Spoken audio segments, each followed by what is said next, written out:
Maureen, Kalungi, or Kalungi, as I could get permission to pronounce it that way, and then my sister Lilian Nabaggala. The two dancers, they use alternative arts, alternative language actually, to be able to communicate a message to the world. And it's a beautiful way or style of speech. So please welcome with me to this conversation. In disability, we usually do this to yes, to say thank you. So thank you to our guests for being here. My name is Catharine. I will be moderating this conversation. So maybe just allow our guests to introduce themselves. I'll start on my right. Oh, thank you so much, Catherine, for this wonderful presentation and moderating us. I'm Kalungi Maureen. I'm a dancer, a person with a disability. I dance, I choreograph, and I started dance in 2018 as a way of communicating to the public, to different audience, on how to include disability in various aspects. Thank you so much. So happy to have you on this conversation, Maureen. Now over to you, Lilian. Thank you very much. I'm really honored to be here today for this conversation on dance. It's a very crucial topic, interesting, and people who are usually additional or back up to other artists. My name is Nabaggala Lilian Maximillian. I'm a dancer. I'm based in Uganda, Kampala. I'm a practitioner, a choreographer. I teach dance. And I'm very grateful to be here and looking forward for us to have a beautiful conversation. All right. Clearly, we are on the dance floor. Yes. In terms of this conversation. Yes. So we'll invite our audience to listen in and follow the flow and do your moves in your chairs, in your minds, whichever way you choose to do it. Just go on with it because that's what it does.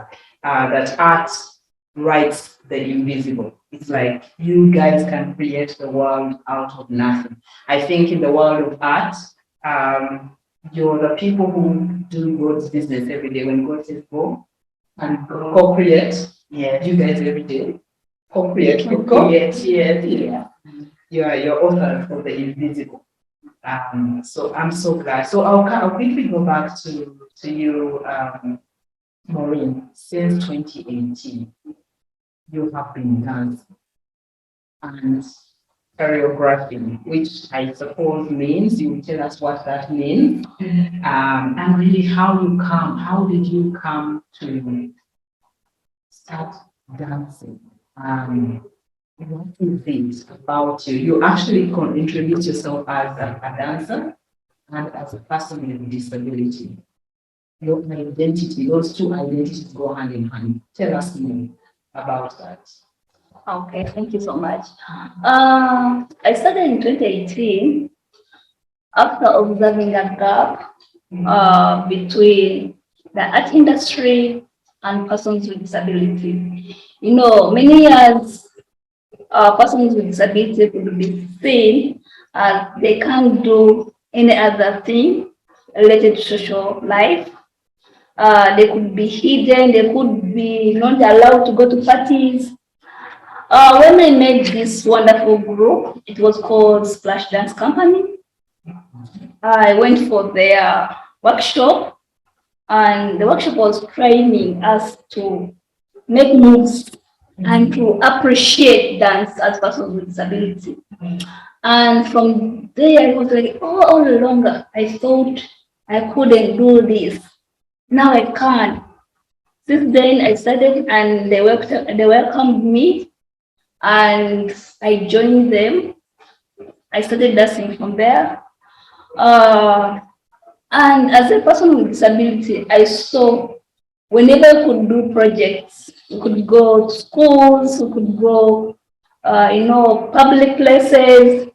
whereby we could dance, and our group was inclusive. We had persons with disability and those without disability, and we could do moves which could make people say, wow. And automatically, by the time we end, you could see that 2 or 5 people have changed their perspective about disability. And since then, I was like, yeah, I can do this. I started getting lessons on how to choreograph, how to put these things together and bring a product out which is good to consume. And then I know, just know. And when Kuonyesha applied for a grant, I was like, this is my best opportunity to put in my request and see whether I can go through. I was lucky, they accepted my piece, though it was not like fully there, but you know, the idea, they liked my idea. And we did a dance piece, which also added value to me and to my people I was with, because from Splash, I formed that group for only women with disabilities. And these were of different abilities, because we had people with albinism, we had people with ladies with impairment, whereby we had to do a dance move using sign language. Wow. And also we had people with physical disabilities. We had people with the people call people with short stature. Yeah, and it was a combination of various abilities, and everybody was complementing each other. So just know it was speaking a lot to the people, and I know it changed people's mind. I know it added value, and I take this opportunity also to thank Kuonyesha and the team for everything they did for us. Okay. Yeah, thank you. Thank you so much for that really elaborate. And there are things that you say that I would want to come back to, and before I go, if I switch to Lilian. One of them, you talked about you started dance to change perception. What perceptions were you, apart from what you earlier mentioned, that people think that people with disabilities or who are differently able actually can do maybe certain things but not everything. So what are some of those attitudes that you change, and what have you seen change so far? Oh yeah, the perceptions I'm looking at in the social aspects. We use dance, or I use dance to change how we think. For example, environmentally, we can, even my sister can tell you that we can create dance moves, or can create a choreography moves that are telling the public that we need to keep our environment clean. We should keep planting trees so that we have a whole life, a whole good environment. People don't think that the fresh air we take in is so important in our life. And that's a negative perspective, because people don't think about it. But when we come through dance and we teach them, it's like teaching or reminding them, and they change, it's a plus to us. And also, in terms of disability, there are many things or many challenges as women and generally persons with disability face. But through dance, we tackle them. For example, transport system. I remember one day we did a dance project, and it was talking about the challenges as persons with disability face in getting into public transport. Because most you find someone with a wheelchair is doubled than someone without a wheelchair. In terms of prices, or sometimes even the languages they use, you find these taxi drivers or conductors say, Abantu babuze, even you couldn't get a emblema. Something bad. Yeah. And as if we are not counted as people. But when we do these various projects about through dance, we try to enlighten people. No, it's like this. Because whenever we do, we show the challenge and the solution when we are performing. You said you are doing this, but the best thing to do is this. And through it, we change the perspective. I don't know whether I've exhausted everything. So we'll come back to the thank you so very much. And so, me, who is not an artist, when you say choreography, you talked about putting pieces together. Maybe my sister Lilian can help because you started on it. So, what is this choreography? Me who is out there, yes. Choreography is putting together a sequence of movements. So when you put these movements together into a sequence, they have counts with them, and they're complemented by music, sometimes by poetry. So with this,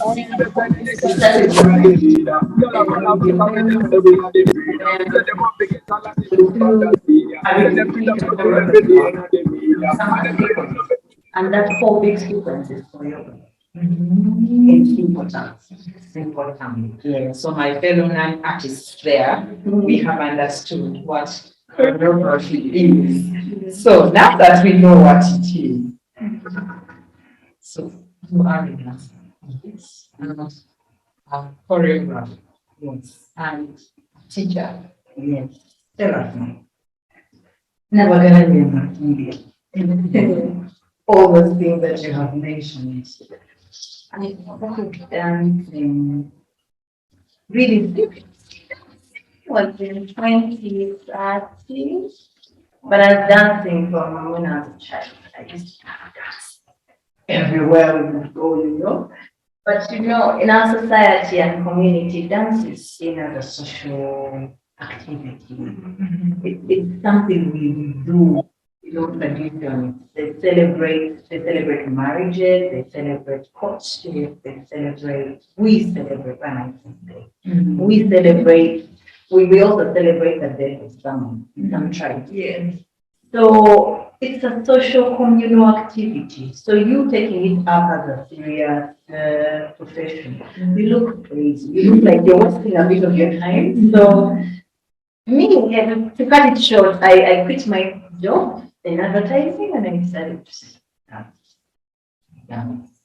In school, I did get that opportunity because, come on, okay, they were very strict with books and mostly they were supporting sports athletes. And because I have this very strong urge to really want to dance, but I got into this big school. I was from grammar school, girls' school. There I had the opportunity to dance, but now I couldn't. So I was like, you know what? Because I have this urge, and sometimes I do something in this community. Let me be rehearsing in the bathrooms, but as a leader, because as a minister, and information minister, and education minister, I'm being very serious with homework. But I know I decided to join with my friends in the bathroom with a stolen radio.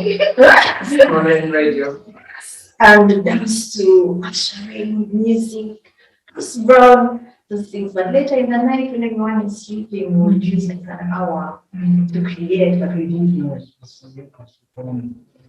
So my friends Catharine and Joy, we go to the bathroom and dance, and then make sure that we go and sleep early so we're ready for preps.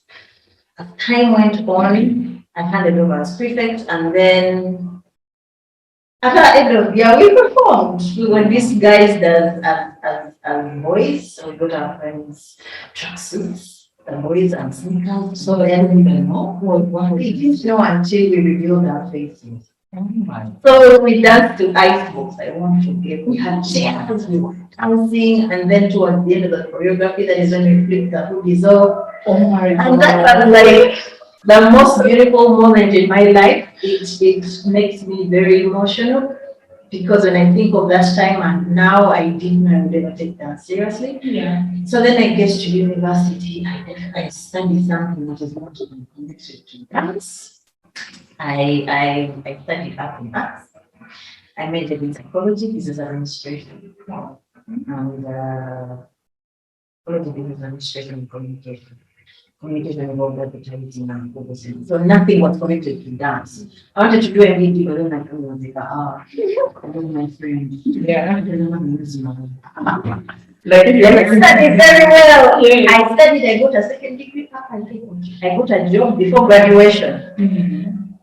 I remember I love kids, I got a job before graduation. Wow. And kids, and I love dance. In my head, I still wanted to dance. So I joined breakdance project Uganda when I was in my CFI holidays. So I used to escape from home in holidays and go and dance. There's a gentleman called Antonio Book and he's my second cousin. So I told him, what I really want to do, everything that you are doing is like that area is very male dominated. What? Like, I don't care. I want to dance. Like now, when you're out of school, you like reality strikes for every dance. Things are serious out here. People like to do professional things. But see where they come to. You're looking at the movement. The movements have everything. When you're in school, you're literally like it's like migrating from a music video, and you just copy the movements and you dance. Now this was serious. You have to create everything from scratch. But I got an opportunity, and this community really helped me understand what dance is and the passion. It wasn't about money, it was about the love you have for the dance. Because we were not paid. We were not paid, so we would walk from sometimes the taxi park to sharing youth. And now I was saying that my hand is in Sango. Yes. So sometimes we would leave rehearsals and walk, chatting and talking about the movements we were doing until I find myself almost full. Because I had friends around there. So I went through a lot. I used to climb fences. Now they can't beat me because the household was very good friends, and then she used to open the gate for me. So my family thought it was a phase of I told them, it's not a phase. I want to do this. So I get this job. I'm well paid, and they're almost giving me a managerial position for a particular department, and I do. And I said, I don't know what is out there in this dance thing, because I haven't yet seen a lady who has really like made it. But I'm just going to do it. I love taking risks. It's risky to take risks, but I enjoy that there's an adrenaline that comes in that moment. Just do this. So my boss told, you're going out there, but don't come back for your job because you will look for money. I told him, I am going to swallow. And I'm going to do this, but I don't want to leave this job with us being at loggerheads. I really want to live in peace. So I'm going to give it 3 months, and I trained someone else because I made sure I was exceptional. So that they don't forget me. And that's what I did, and I was so happy, and I was grateful, and I loved the adrenaline pumping. The work in advertising was amazing. It would allow me to be very creative, but I was missing the one thing that kept me away. Little did I know that God had prepared something for me, like a surgery in between. So once I leave my job, and then I got an injury. I do have instance. But my boss was so nice. I still had insurance, so I wanted to take the surgery. Okay. And now I had to spend 6 months without dance. My family was like, no, we told you, this is just a phase. In my head, I was like, you're joking. I have to do this thing. If God has brought this injury, maybe He wants to prove if I really want to do this. So 6 months, I sat on a stool in front of a mirror, and I taught myself a style called walking. You swing your arms and what, those things. Because I couldn't use my body from my waist lower. I was always limping, which would be almost a connection Yes. to what? Yes, so I connect and resonate with her a lot. I keep telling people, everyone can dance. As I started limping, I would go to breakdance with Uganda. When the cypher starts, it's like a circle where you come and like express yourself. I would limp into the cypher, swing my arms, limp out of the cypher, in and out of the cypher until I healed. But I told myself, if I can't dance again, I swear with all my power, with my little man, I am going to swim. Because this is my life. I'm looking like a kid. But this is, I felt that this was something I wanted to do, but I didn't know where it was going to take me. I just took leaps of faith all the time. One at a time, having been unveiled at that school of yours, where you had been practicing with a stolen radio. Yes. Yes. Just to nurture a dancing brain. Yes. Which I didn't know I was naturally there. Okay.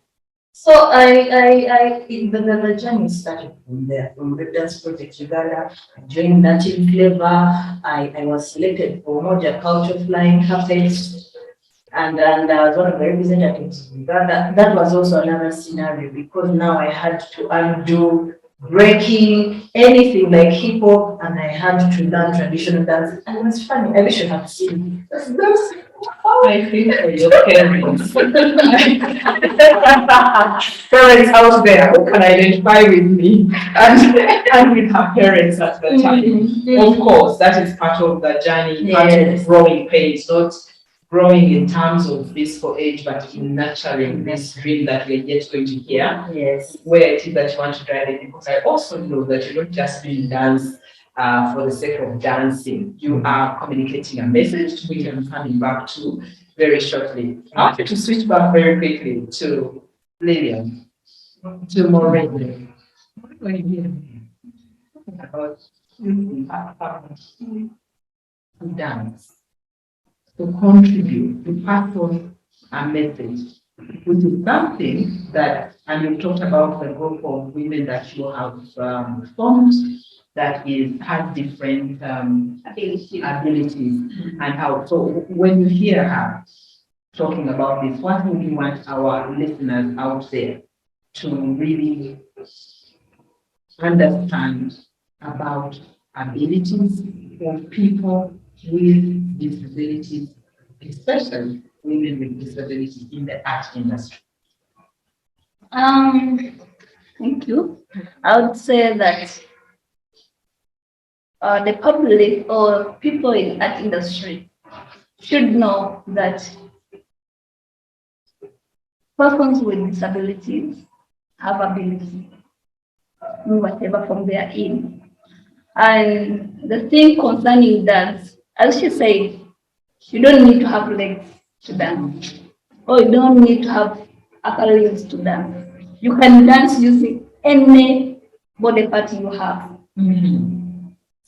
And this shouldn't limit persons with disability to bring out their talents or their ability, showcasing their abilities. And also it shouldn't limit the public or anyone in art industry to include these persons with disability. You know, I've seen many projects in Uganda, but you rarely see persons with disability there because they have this negative attitude. What will she or he do? Will she move up? Yet dancing is about improvising. Okay. And connecting, synchronizing also. Because she has all the limbs. I may be having only one lower limb, but I can synchronize and we work out a big and a nice piece together. She uses what I don't have, and I also use and complement with what I have, and we make a good piece. So the public should embrace our art performance and also should include us, and also the different donors or sponsors like Kuonyesha did should accept applications from persons with disability. That's how we can grow the art industry. You know, as she said that most people think art is a matter of, or dance is a matter of socializing. But it's a business. And we're here complaining that youth don't have jobs. But this is a self-created opportunity.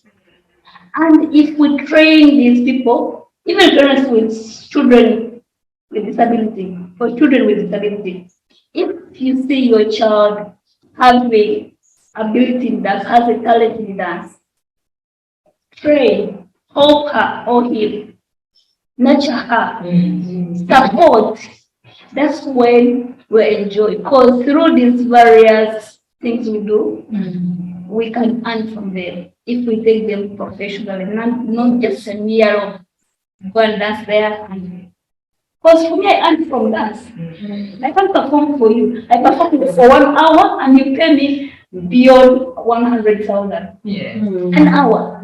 And some people are working for like a full month and it's paid 100,000. You got understand? You know? Now, parents, the public should embrace dance as a form of employment and a professional form of employment. That's when you can reach, and we shall go away with this unemployment in Uganda.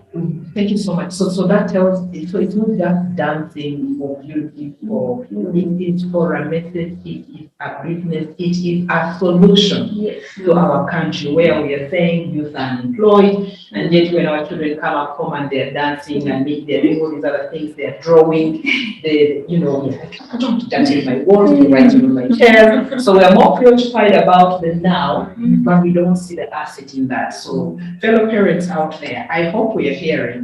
I'm just thinking about the economies that she has, that Maureen has just painted. For her, at the minimum, she earns 100,000 Uganda shillings per hour. That's the least. The minimum. Yes. So, and yet, if you have a job 8 to 5, maybe it's possible that when you convert your monthly pay, you don't even get 100,000 for it. 5,000. Yes. So that mathematics is just messing up my head.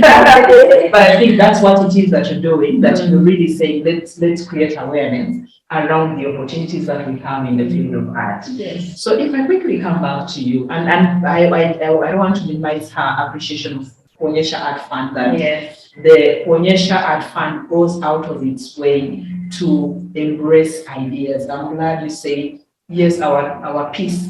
You will later on define what a piece means. Maybe that's what you mean. Choreography, the piece, the piece is the sequence, the just choreography. Okay. Dance, yes. Okay. That Kuonyesha Art Fund receives these ideas and works with them. So in the process, they're also choreographing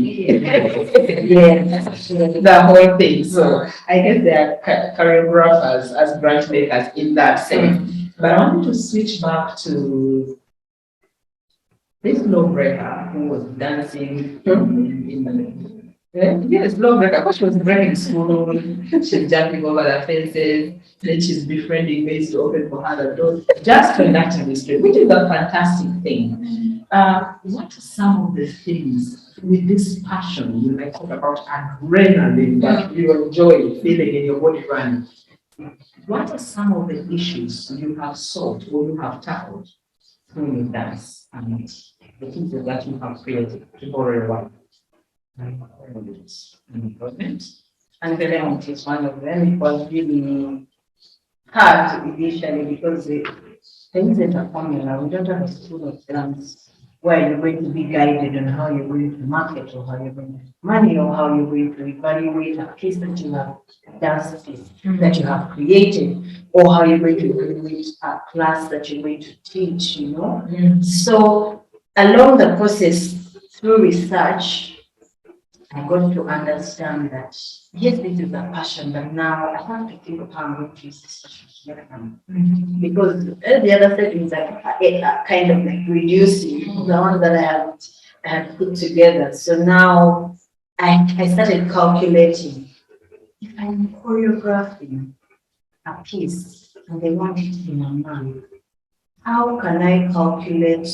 Can I calculate per hour that I'm choreographing? Do I also calculate the warm-up section? Because when you're creative now, you have You have to first warm up for an hour, and then you start creating. And when you're creating, there's staging, there's getting a dramaturge, a person who oversees the piece. Sometimes you have to pay the person, because when you're creating, your ideas are all over the place and just but now you need someone who's going to ask you questions.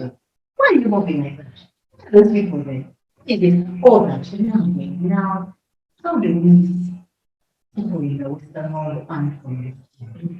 So I started engaging with different people. One thing I'm very grateful for myself, and also something I try my level best to teach everyone I work with, trying to always look for people who are better than you, because they know so much that you don't. That they're your mentors, literally. Don't be intimidated being around them. So that from all those people, I learned how to evaluate this passion, this creation, and make money out of it. Now here I am, Nabaggala Lilian Maximillian. That's the things that got done. Right? I don't want to get off. I was actually asking about the solutions, the issues that you sought or you addressed, Yes, or the solutions you sought to create based on what you're seeing in the society. women empowerment. Being in a male-dominated community, that's for Uganda, is we were very few girls. The few girls, we were very few. And every time one of the girls, probably the parents didn't allow them to continue dancing. One of them had to go back to school. The other got pregnant.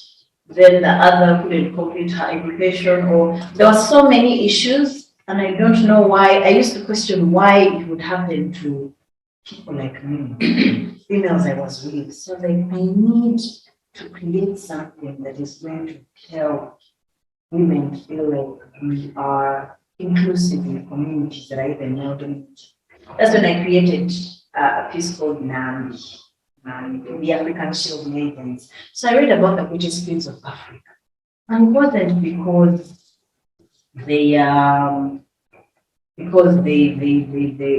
empowerment or feminism is seen as richer with the men. You have to be the man and the woman at the same time, but they were always support. They were the leaders, but they always had support from both the male and female counterparts that they had in their community. So I created this piece. Got these females. This was the first piece I created with many people. I usually created duos, solo, like that. I think I worked with 6,000. So I read about the British Queens of Africa. So when I read about them, I introduced them to these ladies also. And I told them, you know what? Each of us are going to call ourselves these queens. We're going to go back and read about them. So I printed out these things. Such of them are going to work according to this, and see. So in my head, I was literally experimenting and see how all of us will come out. And it was beautiful. We had to eat like queens, walk like queens, behave like queens. We would be like, queens don't do this, queens don't do this. And when we said it on stage, I would feel it, people felt it, that women really want. And I met these girls from different communities who are amazing. And we used to talk to each other and tell each other that when we go back to our communities, we need to still be relevant so we can inspire more females. Still joining the greatest queens of our town. Oh yes, there's that greatness that every woman has in them. And it's important that we all tap into it. Then the other piece was an experiment, And then I said to myself, there's this fund, Kuonyesha Art Fund. I saw the application, I was like, you know what? I'll Kuonyesha them. Let me first Kuonyesha this. So it's a story for the last, since 2017, when I was still in completion of choreographing the Nambi. I realized there were so many women whose skin complexions were changed.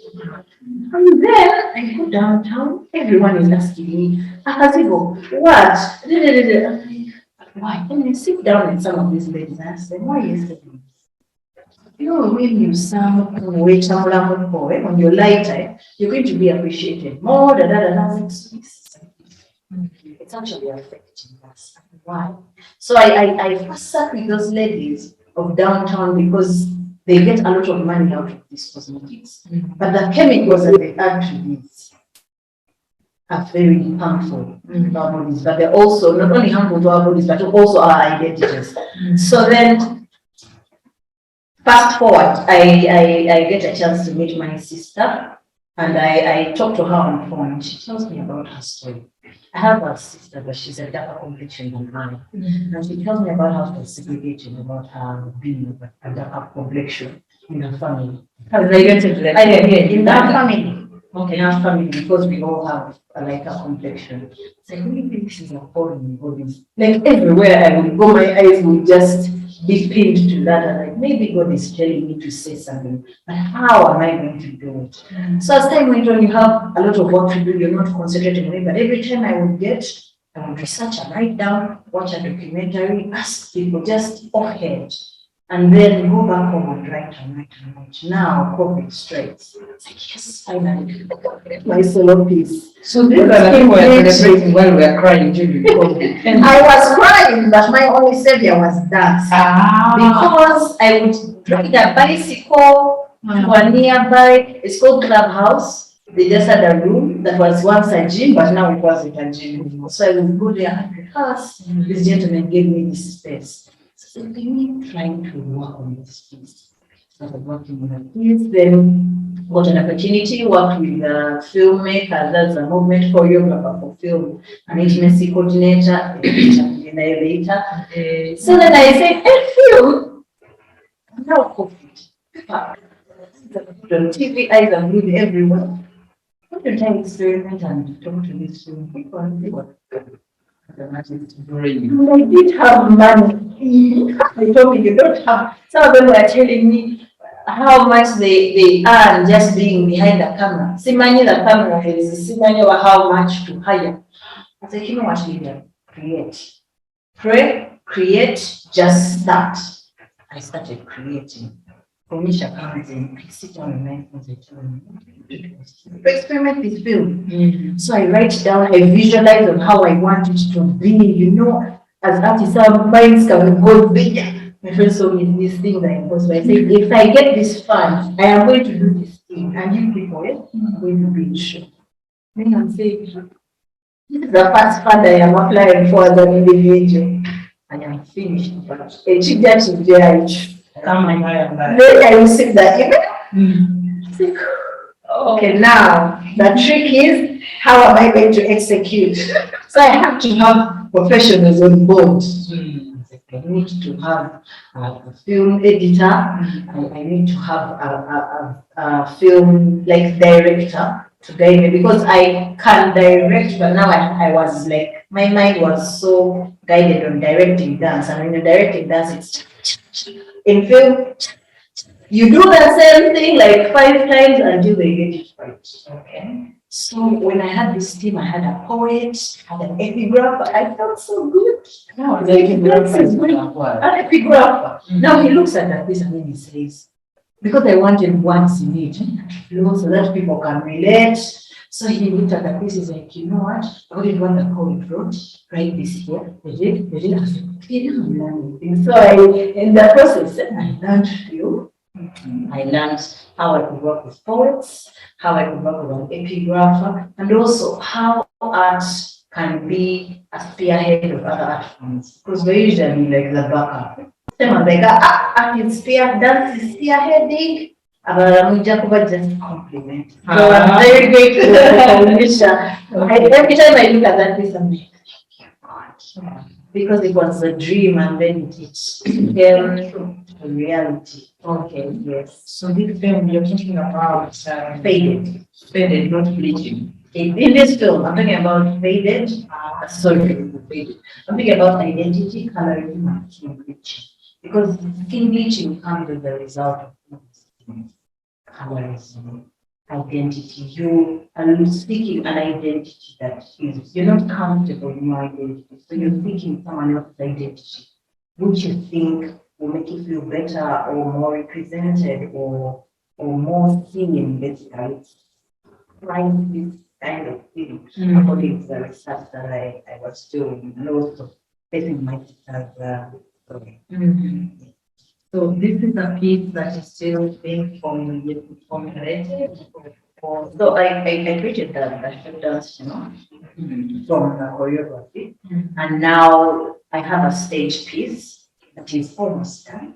I'm excited about to, but I think it's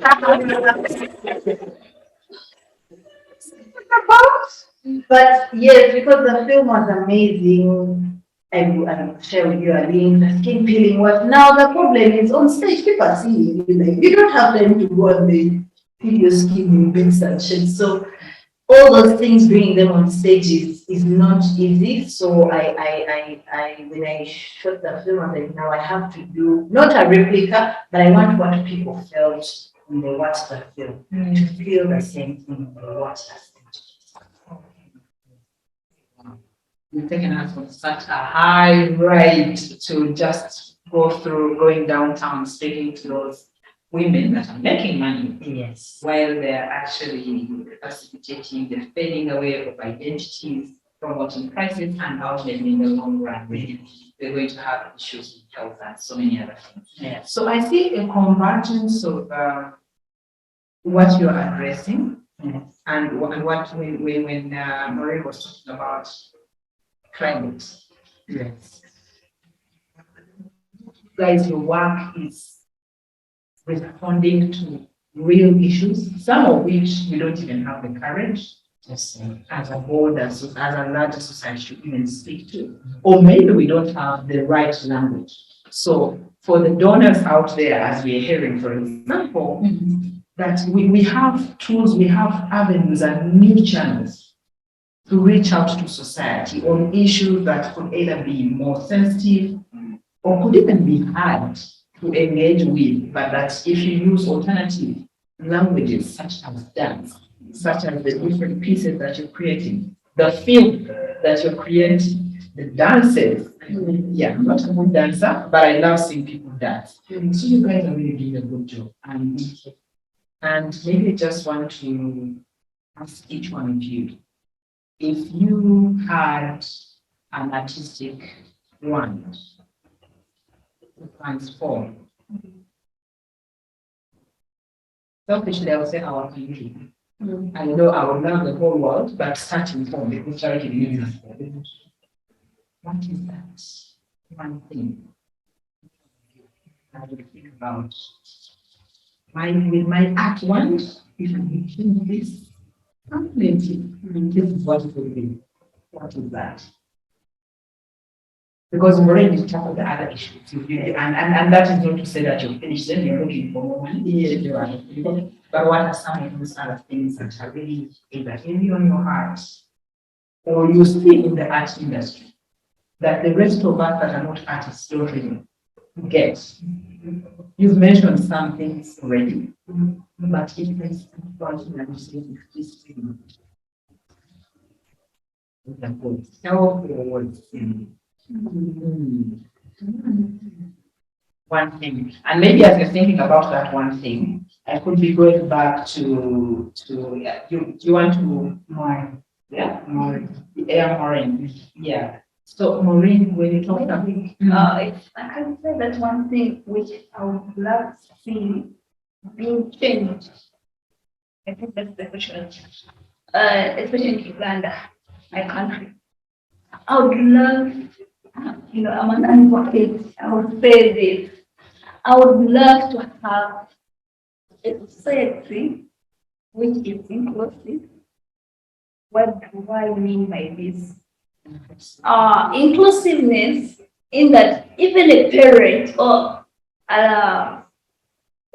the married people, when they're having the woman is pregnant, it doesn't feel pain if it's being told that your child you are carrying is having a disability. That's the truth. Even advocates say that we are advocating for this, but if COA is being told that what you're going to bring in this world has a disability, so oh my God, which means we still have. Yeah, I would say this. It's easier to say words, but it's hard to put them like practice. I would love to dance, to see our community embrace human beings from these normal, the social structures we have put.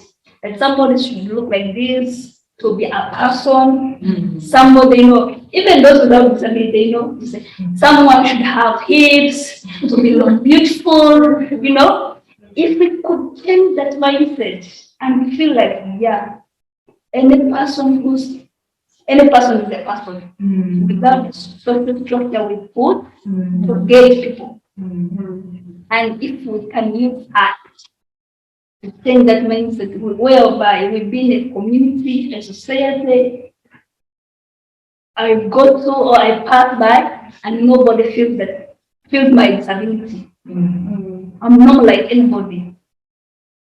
That's what the moment is not there. I'm what I am. Yes. You are, or you are what you are. That's the thing I feel like I would love to have in my community. Me as a person with disability and those without disability. How that, well, I bypass you, I don't care, this one's better than me. Like, based on the structure. On the physical structure. Yeah, the physical structure. So in a world where, irrespective of how different we look, we treasure that as that difference in appearance, in capacity, in the different things that may be different, that we treasure that as variety. Yes. Rather than as a point of yeah. And which we see incidentally when you're talking about it in terms of disability. Think about what you say that your parents were really saying, because even in terms of education, they're like, as though that is disabled education. Like, what is that? Yes. That intersection, that our mindset that if it's not, and I guess we're coming from a good place as a country to want to promote sciences. Of course, it has its purpose, but at the same time, I think the downside to that is that then we make it feel like the arts sector is actually inferior. And yet those two go hand in hand. They complement each other. Pretty much like the choreography piece that you're talking about. Yes. So, yeah. Dance is a science in itself. We have mathematics in it, your body structure, alignment, the anatomy of your body. Connects to the movements that you do.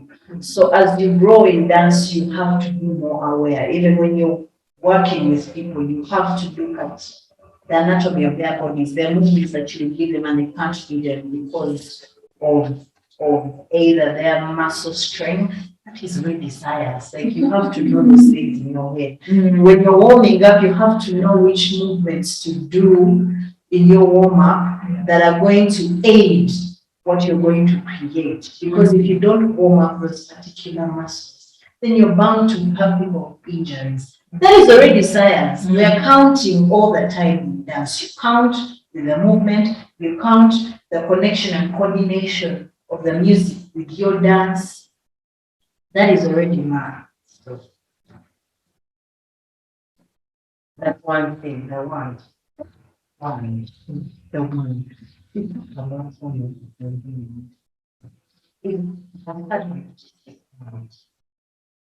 think my wish would be for why we have a problem with people not valuing the other, which I really don't care about, is that lack of introspection, self-love. When you love yourself and you are true to your identity, you're going to be appreciative of anything that is good or anything that is going to add value to you emotionally, psychologically, physically. That is part. So for my magic wand, I would wish for everyone to be true to who they are as individuals, just like you said. Allow themselves to identify with who they are.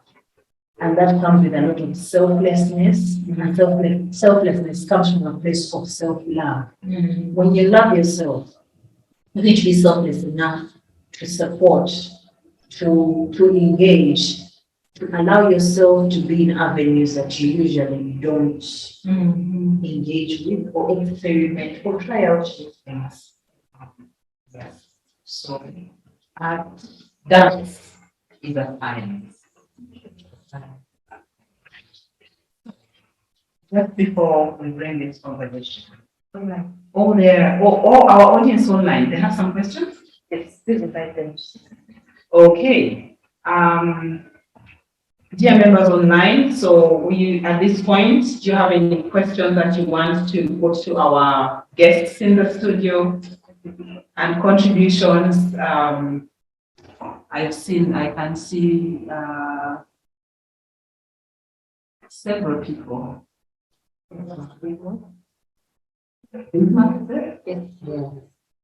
Bismarck, I know you even have a dancing crew, a dancing people, a group with, including people with who are differently abled. Do you have any contributions or questions? And really, all the other guests online. Do we have any questions in the chat? Not yet. Okay, I'm about to start coming. It's a pleasure.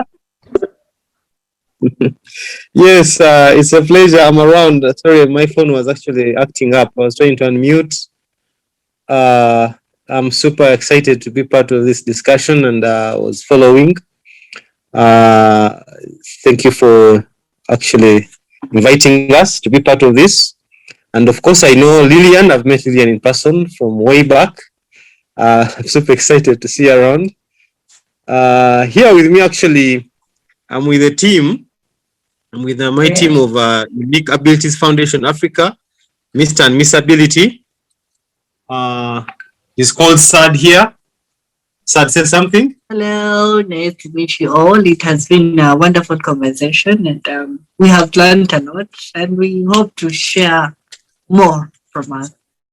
Yes, Sad is the current Mr. Central, Mr. Ability Central. And we also have the coordinator here. I don't know if is Nelson. Hi, Nelson. Say something. Hello. Nice to meet you all. Yes, happy to have you in the conversation. Yes. Okay, it's a pleasure. Yeah. So my phone is not only one phone. It is a phone that has quite a number of the people here. We're trying to actually organize. We had our meeting, Mr. and Miss Ability. This is a pageant of people living with disabilities, uniquely abled, and with a lot of art, people who can dance actually by listening to the vibrations of the speakers, of the sound, without the actual music, and they can dance to the moves. People who can dance with on one leg, the amputees. People who have a lot of actually amazing art. So it is a team of very energizing people who actually empower me as a person. I do not have a disability of any kind, but I'm around these people who encourage me. I thought I would be empowering them in some way, but I just find myself empowered by them, by what they do. Yes. So I'm very glad that the lady was talking about something nice. And actually, Sad told me that I don't know if you're the one who was in the movie Abled. I don't know if you're the one or she. Oh, you're the one. You're the one. Yes, Sad, she's the one. Yeah. Yes. So we are excited that actually we know some people here, and we are super excited to be part, or in any way that we can. We are organizing our next second edition of Mr. and Miss Ability. We shall be going to North starting August. Then we shall go to Eastern Uganda. We shall go to Western and we come Central, and we have the grand finale. Also organizing an Abilities Expo. We have quite a lot of people who have a nice talent but living with different disabilities. But also, when we discussed with our team and our board, the ministry, they discussed that we should have something for the young people, the little Mr. and Miss Ability, and we have a lot of them, and it's one thing that we shall be doing. So for us, we are very excited to be part and to learn to share some experience, to network, and to see how we can work together in the different aspects that can be available. Yes, thank you for now. I submit. Thank you so much, Bismarck. Any other members from the online audience? As you notice, it's actually a closed online audience. We did not have many people joining very deliberately. So we hope you recognize that, yes, we treasure you being part of this conversation because we have very few of you online.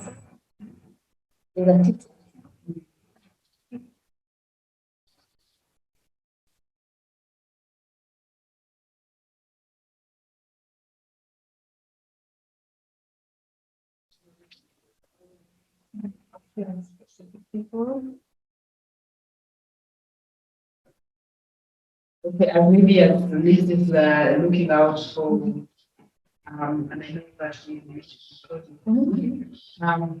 we talked about Lilian, we talked about being a practitioner. Yeah, right. That had Bismarck talking about how they're working with different. So you say practitioner, you mean the work that you do, Physically, yes, physically do the dance. Dance has academia, writing, and practitioner. So as when you're a practitioner, you're physical. You literally dance. You're the dancer. You're the dance. writer, you choreographer. Writer, you also write movements. The people who have a curriculum of dance. Yeah. So you write the curriculum and write the movements. And this comes with when you have when you're in academia and you're doing research, or you have a style of movement. When you're teaching places like in universities, you have to be able to write these movements. Yes. So it helps you. It's something that I'm just learning. Okay. It's very different from when you physically dancing. This is more fun. This is a bit you have to learn this. But then to grow, these are some of the things face to face. You really taught you both of you taught me a lot about art. I was telling Elizabeth that having a conversation with artists, I don't know how that will go, but thank you so much. You taught me a lot, especially as a mother, because there are things that our children do, and it's, okay, this one is always drawing things. But why don't you take that and bring back the mathematical number? Yes. Now you're here drawing, like it's, yeah. So the mindset that to know that that is a resource, it's a talent that we can actually nurture and bolster to be able to address the social issues that we are facing, the unemployment, this is the whole sector that will turn around our unemployment problem as Uganda, as Africa. So thank you so much for the field of art, and for the audience out there and those that will be listening in. We know that we've learned today that I wanted to say art is science, but specifically the conversation here was that dance is an art.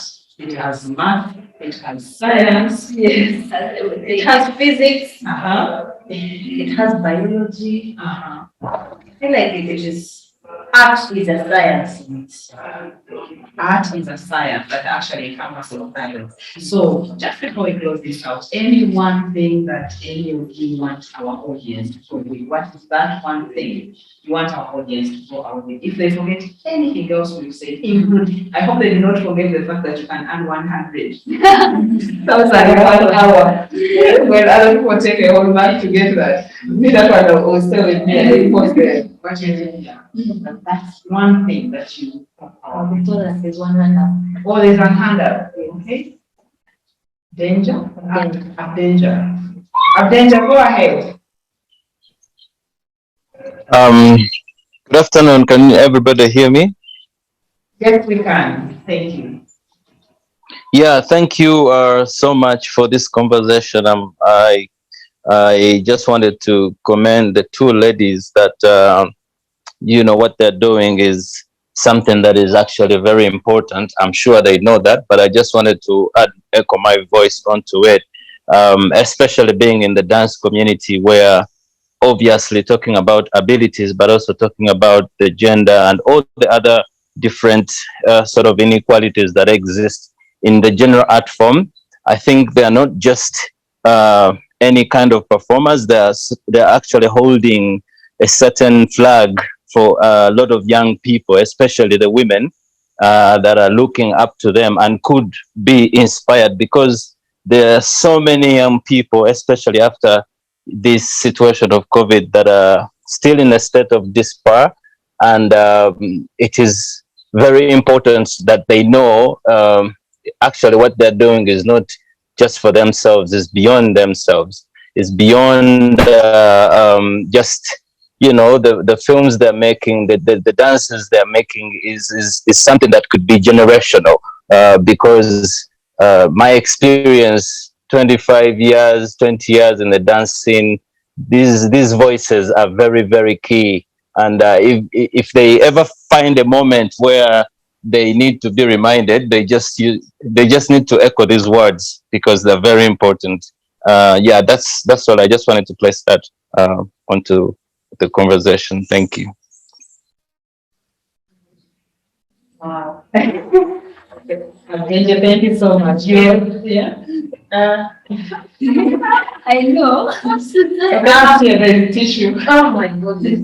No, it just resonated with something. But we could start with more. Thank you so much for echoing that. And you know, when you hear someone giving credit on what you do, you feel energized. It's not all about money. It's what impact are you bringing in the community. And I thank you so much, Benja, for seeing that we are doing something to change our community. Thank you so much. And I know it's emotional. It is. To add to Maureen's point, yesterday night, I of course saw the film and I was like, okay, let me read about whatever the thing that we're going to be talking about in dance. And I received a message at midnight. This lady tells me she just joined dance, and she said, "Hey dearie, I would love to personally thank you for standing out, especially with the bleaching campaign and workshop you're working on. This is true, especially out in our country. Something we notice but never talk about. Thank you for being an inspiration to me personally. I am dark and I'm encouraged to love and cherish my skin." That was, for me, that was amazing. And I feel like every artist should feel that way. When you do something selflessly and it stops being, it's beyond, it's that now art stops being just about you, but now it's beyond you. Everything you do is creating an impact wherever you are. It ceases to be about you. And that's what I've realized in my journey. And I thank Danger for that, because it was emotional. And when I remembered her message, I think, sometimes when you feel low, I keep these messages somewhere. So you read through and like, okay, I can do this. So I feel like for me and Maureen, our art, and all the females have to understand that our art ceases to be about us, but it's always beyond you, and just keep doing what you're doing, because you don't know which lives you're impacting. You have told us one thing to say. Maybe say mine now. When you as a female, I feel like parents, relatives, it's important for you to understand that girls have things they love to, and they have passions that they want to, dreams they want to achieve. It's not that we're always just a trophy to be given out to get married or what. It's not the epitome of life. And it's important for us to grow our daughters and our nieces and any woman or female in our life to encourage them and show them that they are very cherishable. They're not just a trophy or a gift to be given out to someone else's family, but we have more that we can add to life than that. Is not the editing of life. It's an achievement, but there's so many things we can achieve out of that. And that should just be an addition. Yes. The hand up again. Okay, maybe before Maureen comes in, we can take her hand. I know it's my first conversation, we didn't understand ovation. Elvis? Elasu? Go ahead, Elvis.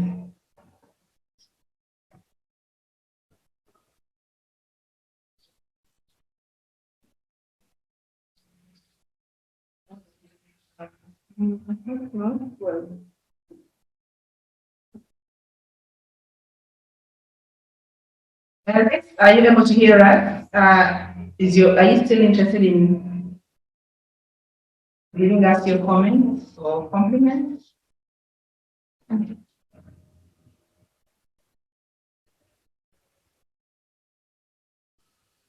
Unmuted? Yes, you are muted. Elvis is still muted.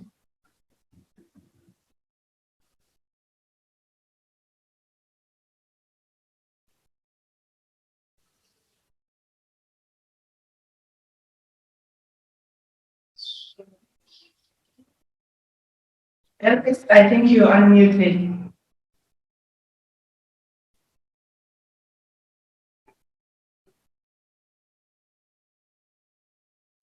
As he tries to unmute and Maureen be.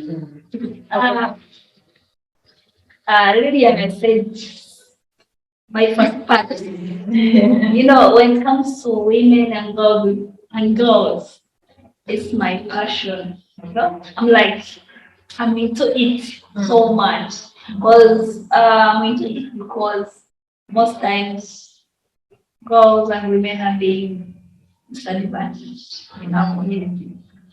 Even you see now, children are going back to school, but you will see that a boy child will be taken before the girl child because they are seen as if maybe they are of less value. The ultimate goal is getting married, you know, which is not for the case of a boy child. Now, saying that what she has said, so my last thing to say is my appeal is let's embrace abilities or ability. And in this, I mean like parents should embrace the abilities of their children, should support them, the community or the society we live in, the government, the different organization. When I knock your door, don't first look at my disability, look at my ability first. And give help where I ask for it. Don't just give me help when I don't need it. When I ask help, do please. If I don't. So that we see that our society, I can say that let the society embrace our abilities. That's all. And be that help if we need so. If we don't need, don't help. Because if you help where we don't need, you disadvantage our creating, our thinking. You know, that's why you see many people on the streets because they were spoon fed or they were made to think that they should be in this condition. But if I come and ask for something which is relevant, or if I don't ask, don't, because you will limit my thinking and my creativity. Thank you. Wow.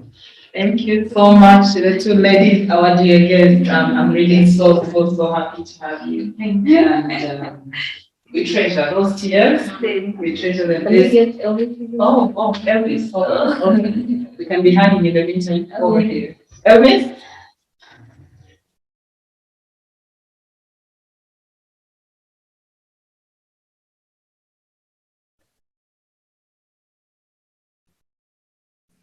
He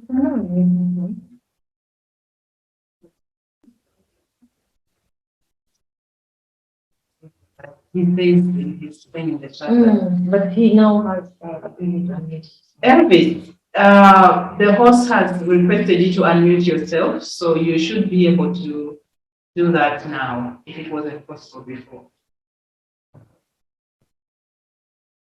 It's still not working out?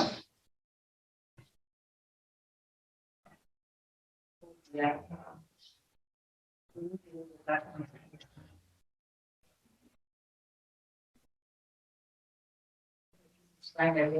He says it can't work.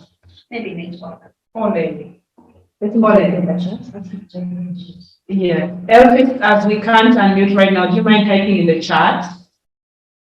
Typing in the chat. Type it home. Okay, thank you. All right, so as Elvis types, the thing I'm hearing, dance as an art is making a difference in the lives of individuals, in the lives of society, in shifting mindsets, in shifting.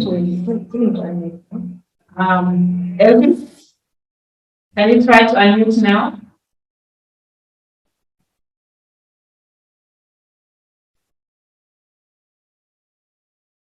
Working?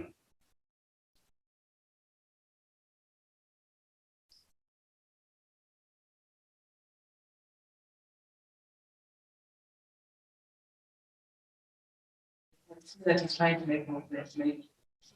So now he should be able to. Sometimes technology has an attitude of its own. I know. So, yeah. So maybe Elvis, we could just type the comment for now, because technology has decided to be stubborn for now.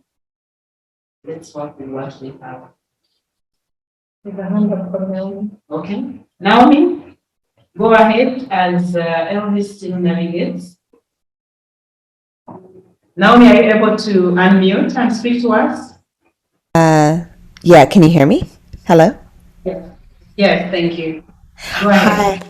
Oh, I just wanted to introduce myself. I apologize. I arrived a little bit late. I'm connecting from Washington, D.C. in the United States. And yeah, I just wanted to say I'm here a professor of dance, and I teach at the University of Washington. Actually, not in Washington, D.C. in Seattle, but I have family here, so I'm visiting. And I met Lilian, I feel like maybe over the internet at some point. We met through it's kind of a global community of dancers who are interested in a lot of the popular dance forms that have been created by the young African American community in the U.S. And these are dances that I've been studying for a really long time. So I'm really interested. I didn't get a chance to hear the whole conversation, but I understand what the issues that you're speaking of are really of interest to me. I write a lot about young women in street dance and hip hop, and why these dances are so important for our community, because they really represent, they are something that comes out of the community, out of the ways that we dance together. They're community dance forms. So I think, for example, still even in the universities and a lot of the dance schools, it's becoming less so, but there's this tradition of ballet and European dance forms being seen as more valuable. But a lot of times these dance forms are not as accessible as a language, and there's something about the hip hop and the street dance forms coming as they do from the languages, the people's languages. They speak to a lot of young people, and it's a way for young people to communicate. They learn the dances differently. It's not there's less of a hierarchy. You know what I mean? And yeah, I would love to, I don't know, I don't want to repeat anything that has already possibly been said, but I'm wondering if maybe the panelists might speak to that a little bit and their experience where you live, if this is also a tension between the kind of dances that are sometimes valued as more important or more real dance, and maybe the dances that are part of your communities. Mentioned hip hop, street dance, then you had mentioned break dance. Yeah. So just Yes. my histories of break dance. But then I started adopting other styles of movement, such as Latin, hip hop, Afro house, and walking is that style that I learned during my knee injury as I was recovering from the surgery. But one thing is, in our communities, we don't have schools or avenues that actually teach the foundation of these movements. So you are forced to seek out individuals who understand these styles of movement or do more research on YouTube. And for me as an individual, when I got an opportunity to travel the first time, the way we would do hip hop or these street dances was very different. It's like we were doing the traditional dance back. Like we didn't know the techniques, we didn't have the foundational movements. We were not doing it like them. So coming back home, I was like, okay, Moja Culture Fine College told me something. I had to go back to my roots and learn these traditional dances. So of course we're doing them in school, but we didn't do them. So what I did is I got these traditional dances, incorporated them with these street styles of movement to create an identity as an individual, because also us, the youth, I feel like in this generation, we have an identity crisis. You cannot say your tradition because your parents won't understand what you call tradition. You cannot say you're dancing what is in the Western world because those people have danced that since childhood. So it's best for you to go back to where you come from, really ingrain it in you because you already have it in your blood, and then add what you have learned as a new street style of movement to create your identity of this generation. Because you can't say you're neither of the two. So that is what I've done, and also as part of our organization, that is what we are ingraining in the youth, for them to understand their identity and where they stand as individuals. You create who you are, because you can neither be your grandparents and neither can you be someone in the Western world. So that is the battle that we've had, and that is a solution that we've created as individuals in this. Thank you, Lilian. Maureen? Maybe to add on, as what Naomi asked, that we have those dances that are most valuable than the others. Yeah, I would say in our society, especially in Uganda, there are those dances that for different audiences. For the older audience, if you come with what we do, they don't feel it. They are used to this local dance, the Uganda dance, or the traditional dance. And if we look at the youths, at some click, the break dance, the street dance, and they embrace it. And what I also realized that the contemporary dance, whereby we choreograph different messages, some have not yet embraced it. They take long to understand it. So what are they doing until you explain some? They are also click quickly. They say, wow, this one is talking this and this. I think it's informing us about this and this and this. Yeah, there's that gap which we need to address and create awareness, I think. I think it goes back to the point is, before now, I think like 5 years ago, or when I had just started dancing, traditional dance was seen as something that is very, that is something very old, ancient, and there was always a segregation and a gap between traditional dancers and street dancers. When we were in the same space, there was some tension going on, and I feel, to answer Naomi's question, is we still have that tension in some spaces. It's just something that we're now trying to develop to see if we can coexist in the same space as individuals of different forms of movement. Okay. So that's a gap that we still need to work out in the art sector, and to appreciate where we're coming from and what is emerging in the environment. Yes. Meaning that dance as a language, as an alternative language, has to also be learned. Because I would identify with that generation who are saying, "We dance," and I'm thinking, what are they saying? So really, just to bring this to a close, we've appreciated, and this I've appreciated today, that really art is facilitating so many things, and one of them is clarity of the identity. Not just beyond that which you're doing the film, on the fading and the bleaching, but also on who we are as a people, as a generation. So thank you so very much for creating this clarity. And Professor Naomi, since you're already in touch with you, so thank you so much for making time to join this conversation. This is recorded. And has she been able to, you can be able to take her email, you can be able to share. We are going to share this with you so that you can catch up with what you missed. Otherwise, our online, sorry, tell me soon, hand is still up, but remember you couldn't unmute. Thank you so much for our online audience. We can see Owechiti Wanu or Mala, you are all we celebrate. Thank you so much for making time to listen in. And for now, I think we'll call it a day. Thank you so much for joining us. God bless you. Thank